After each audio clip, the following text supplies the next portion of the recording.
Magandang buhay sa lahat mga ka-agri. Welcome back sa ating channel, Hinugan na Rambutan, no? Pero hindi po yan ang vlog natin. Tayo po samahan niyo ako. Yan, dito tayo sa bundok, huli, sa mga tatay ko. Bukya yung aking pamimitas ng lansunis.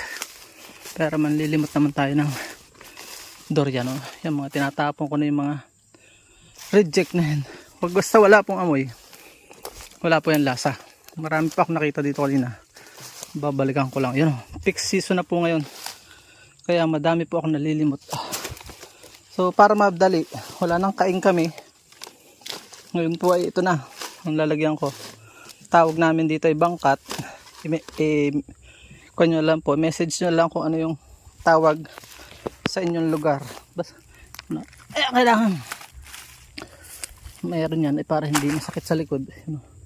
Meron ka nito, gloves. Kumari whole, pero mas convenient sa akin itong ganito para hindi ka masaktan. Wag po kayong manlilimot ng 4 AM hanggang 6 AM. Maaari mga 6:30 na, yung mga 6:15 ganyan. Safe yun, ang safe na oras ng manlilimot. Yan naman ay winawalis ng tatay ko, yung mga winawalisan pa yan para matanggal yung mga ganyan. Ako, ang trabaho ko lang, may tutulong ko lang ay tagalimot tuwing umaga. So, iwasan natin may mga ganitong matitilos. Maaari pudpud para pagbagsak ng yung mga yan ay hindi sila matusok. Dami yan, no? Tuwing umaga ang kaya ko lang 7. Mabigat po dalawa ng dalawa. Basta po walang amoy, ha. Hindi, huwag nyo pong tapon nyo na, mapapahiya kayo sa customer. Sometimes ngayon, lalo ngayon, daming minamalas na nabili ng durian. Minsan po ay may bulok talaga. May panahon na ganun ang durian. Malas-malas lang kahit may sa pagbili. Excuse me po. Yan o. Pinalikan ko lang ito kanina ito yung hindi kaya. So, nakakatuwa pag peak season, sipin mo. Hindi mo kailangan ng laborer. Pero kung hektarya siguro, kailangan mo ng laborer doon. So ilan na ito? 2, 6. 10 pa lang, 6 na. May nalimot na yung namakyaw dito kanina sa bahay, 4. So dami yan. So 10 pa yun pa. Ay, bulok. Yung mga bulok binabayaan ko na dyan kasi pagkain ng mga daga para hindi sila magalit. Pambihira na. Hindi kasama sa pagtatanim, kasama sa pagkain. Yan talaga ang buhay. Merong mga ganito, nabagsakan niya nung mga pag hindi pantayan putol to. Yan po ay reject. Lagay mo lang sa sulok dahil hindi yan mahihinog kung hindi pa fully mature. Baka malay mo ring mahinog banda-banda rin. Hindi rin yung mga nabagsakan nung nasa ibabaw, nadadamay. Pati may damay yan, damay-damay. So may dalawa. Ito ang problem kapag nasa labas ng bakod mo. Paano pag nasa labas ng bakod mo? May isa. 3. Pag nasa labas ng bakod mo, kinuha ng karatig mo, wala ka nang magagawa. Kasalanan mo yun. May bakod ka pero kung wala kang bakod, matikim talaga sila, napiperwisyo sila sa Bible ganun din sinabi, basta lumabas na ng bakod mo, may karapatan yung may-ari.